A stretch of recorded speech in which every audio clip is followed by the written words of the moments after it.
Hello everyone, my name is Young Falcon and welcome to my GranBlue Fantasy Beta First Impressions video. I'm going to be discussing with you guys a little bit of my first impressions with GranBlue Fantasy, how I feel about the game, how I feel about the netcode, that kind of thing, and where do I see the future of this game heading. On top of that, I will leave you guys with a little bit of gameplay, just letting you guys kind of see what's going on with this game and showing you some of my more hype matches and sets. So let's get straight into it. First, I'll start with the netcode. It was phenomenal, which was actually surprising knowing Arc System Works last couple of betas, especially the closed beta for Dragon Ball FighterZ is the game that instantly jumps to mind.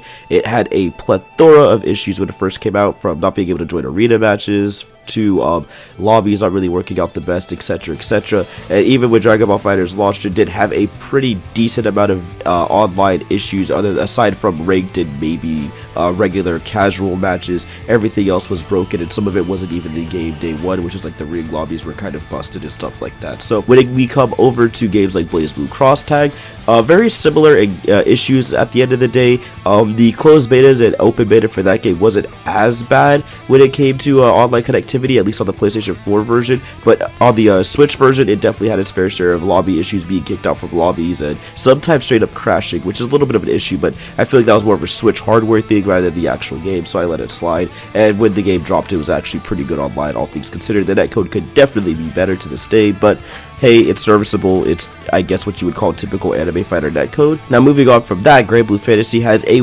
wonderful online system set up. I never had a single ounce of lag in any of my matches. Nothing crazy that stuttered a lot. No super hardcore, frame skipping, Dragon Ball Z teleportation. None of that nonsense. Everything ran really smoothly. When I got into a match, I only had around 1 to 2 frames of delay, or sometimes it would be 3 to 4 frames. But it seemed, depending on the distance, to be a little bit higher in the delay count, and 3 to 4 is pretty bad, but it's nothing crazy. It's something that I can't play it. It's just gotta compensate for that. But when it comes to the 1 to 2 frames of delay, you're basically having a pretty solid experience. Yes, it's delayed at the end of the day, but it works out pretty well, and most of my matches were about 1 to 2 frames of delay, so everything worked out extremely well. The gameplay responded exactly what I wanted it to. If I did a quarter circle, it came out as a quarter circle. When I did my movement, it came out with my my moves that I wanted, and everything about the game was solid. So thankfully the netcode was perfect. I never had a single frame drop, never had someone getting kicked, never had the game crash on me, none of that nonsense. So it worked out extremely well. The only issue I had was it seemed like it takes a little bit too long for matches to load when you're actually sitting down at the arcade cabinet and trying to play. It would take around 2 to 3 minutes sometimes, which is a little bit lengthy. The whole setup of jumping up from the arcade cabinet, then sitting back down, then pressing X, and then confirming, and then taking a little bit to connect, it'd be a little longer. Usually the times were actually more on 1 to 2, but the longer sessions would definitely be about 2 to 3 minutes to fully complete the process and to hop into another match. And with matches being more on the shorter end of the spectrum because of how fast you kind of lose your life in this game and that kind of thing, how fast matches can be, it came off as a little bit frustrating, but again, nothing too egregious. It made sense. It's a closed beta. I was being, generous about that kind of stuff. Overall, I thought it worked out really well, especially towards the end of the night or later in the night when servers were starting to clear up and it was getting a little bit late. It definitely saw how fast the process could be, and it was easy, jumping in match after match after match and playing with people worked out extremely well. So on that end of the spectrum, they knocked it out of the park. The online is really, really good, and I really love the lobby system as well, which is like Arc System Works trademark thing, as you guys know. I love how the lobbies look. I love how they you can interact with people with the stickers and free chat and all that jazz, and the community so far with GranBlue, it's my first introduction to the GranBlue community, and they're very nice people. That always helps when it comes to these types of games. When you want to get into a new fighting game, the community seems very welcoming, and I'm very excited to see where this game is going to go in the future, especially if we're going to have online like this. So I don't think online will be too much of an issue. We'll see during open beta periods. I feel like with this being a smaller franchise, at least over here in the West, it shouldn't be too big of a deal when it comes to online connectivity and all that, but only time can tell. It is Arc System Works at the end of the day, and people love seeing that logo now. They're like a staple for our household name when it comes to fighting games, so we're definitely gonna have to see what happens. Overall, how do I feel about the gameplay for GranBlue Fantasy? I thought the gameplay was definitely some of the best gameplay I've seen.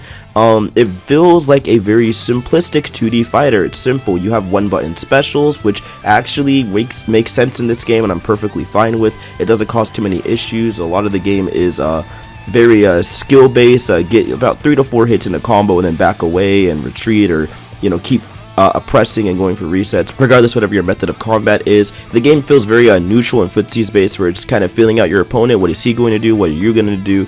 You know, dancing back and forth, and overall playing the simplistic fighter, which I'm definitely a fan of. It's no crazy super high octane anime fighter where there's like 40-50 hit combos and it's just carries and carries and carries. Maybe the game will reach that level when on full release. We don't know. This is all closed beta, by the way.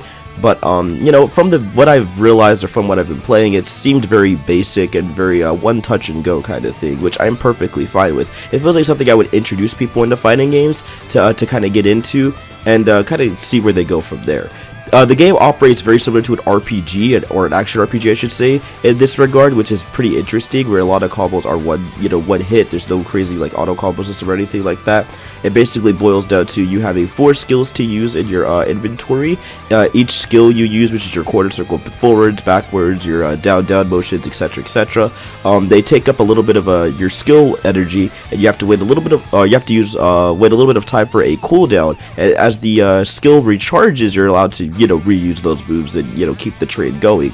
I actually like this because it kind of forces you to be smart about what moves you're going to throw out, and when to combo into what moves and what moves to throw out in neutral, just as a get off me tool and because using that type of mechanic, it really allows you to be a little bit more smart with the way you use your skills. You could also EX those moves and get a more souped up special version of it, as you know, and those will have a little bit longer of a cooldown. So with all that being said, I like the new skills mechanic in this game, especially because it feels a little bit more rewarding throwing stuff out, knowing what moves are going to hit, knowing when you land it, you're Gucci, you got it, and waiting for that little cooldown to come back and use the moves interchangeably and I just really enjoy being able to use these skills and have those cooldowns in game, and make it definitely feel more tactical on the usage of my specials rather than just throwing them out constantly in neutral as a way to just like get people off you or whatever.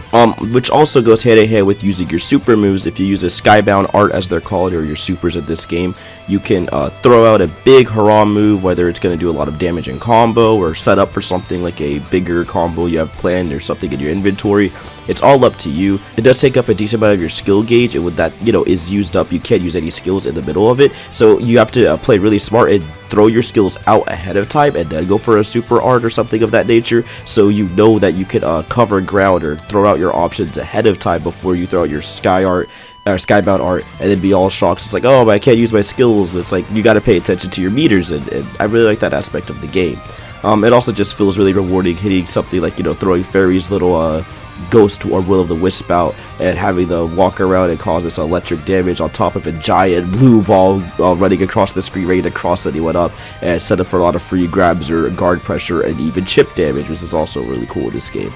One thing I really do enjoy about the game as well is there's chip damage, and you can chip kill, which is really hype because I love playing fighting games where I feel like I'm constantly oppressing you to the point you can't block or do anything. You're just gonna have to hold all that and just eat a round loss, and I really enjoy that aspect of GranBlue. It feels very rewarding on both defensive zoning play and rush down hyper aggression play, which is something I cannot wait to see.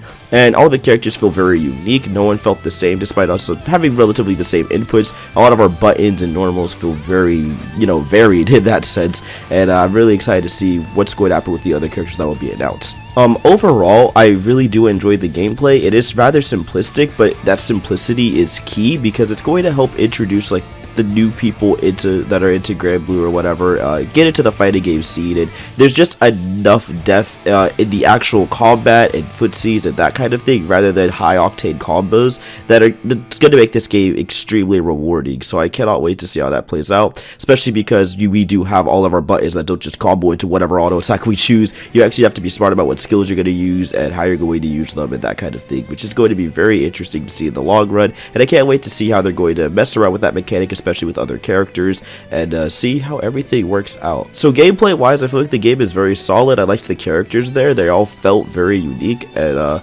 they had a lot of great properties to them. On top of that, I just want to give a huge round of applause to the presentation. I thought the graphics and art style was absolutely stunning. I love all the character interactions between rounds and things like that. It was dope. I love just seeing all the cool interactions in the lobby as well. The emoticons, the faces, the stickers, that kind of thing was all great. The logbook was also pretty nice because you get to see all the fans kind of their responses to being in the beta and talking about the gameplay and characters. It just really, like I said, helped me get into the GranBlue community a little bit more, and it just felt very welcoming. I didn't see any like negative stuff, and I just, you know, that kind of thing is always wholesome in a fighting game. You want to see that kind of sense of community build, and with the whole logbook entry and lobbies kind of, you know, logging in what lobbies you've been into, with what friends you were visiting that day, It feels like a nice diary entry, like when you pull up to a lobby and you see that, like, oh, these are the type of people that play in this lobby. These are the type of, you know, this is the type of community that's in this lobby. That's wholesome. That's great. You know what I mean? These are the type of people I want to play with. That aspect of it is going to be really interesting to see play out, and I'm actually really excited to see how that's going to, you know, foster a sense of community in GranBlue Fantasy Versus. Overall, this game's presentation is just stunning. It runs at a beautiful 60 FPS. Everything was great on the PS4 Pro system, is one I played on, and it just looks absolutely gorgeous, just drop dead gorgeous. I'm so excited, and the gameplay was really fun. I enjoyed it. I mostly played Fairy for my time through the beta, had a blast with her, and it was just a really well made game. What else can I say? GranBlue Fantasy Versus was relatively short beta-wise. It didn't have a lot of characters or anything like that, but I got a bunch of time with it. I enjoyed what I played. I loved the graphics and art style. I thought the music as well was absolutely breathtaking. I love the sense of community it's already fostering through this closed beta alone. I love the amount of hype it's getting thanks to the community, you know, really showing up and pulling up for this game and being like, heck yeah, GranBlue time. And I just really enjoy everything surrounding it. And Arc System Works looks like to have another banger on their hands, and I'm definitely going to be buying this game day one. The online was really well made, and, you know, didn't even felt serviceable. It just felt very good, and hopefully that transfers into the full release as well. So overall, I do recommend GranBlue Fantasy as of now. It's a really good game. I hope you guys can get into another beta session, and I hope they give us a little more characters to play with, although I know it's pretty early in its lifespan. I know it's supposed to come out in 2019, although I am feeling a strong fall 2019 release here. I don't think they would have released during like Samurai Showdown and EVO and any of those types of events. Maybe release at the end of EVO or something like that, or end of August, or maybe early September is what I'm feeling with the release with these types of games, are usually what goes down, or possibly maybe be delayed to the beginning of next year depending on how things go.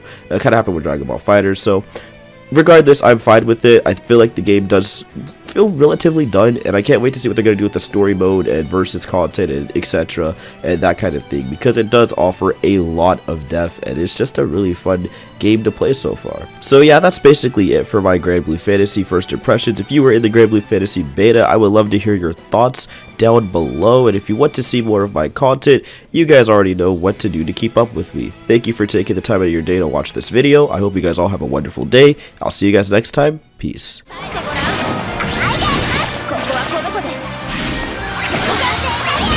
Down.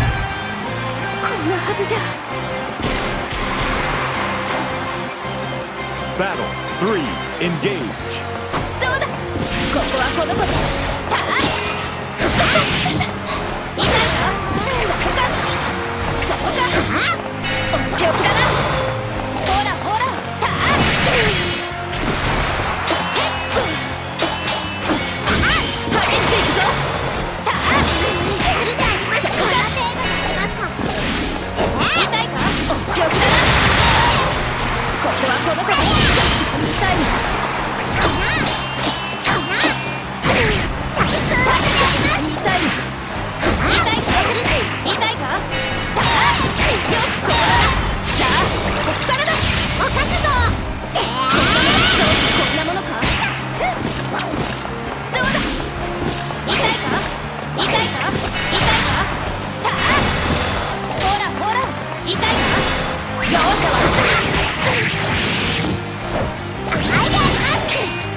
Finish.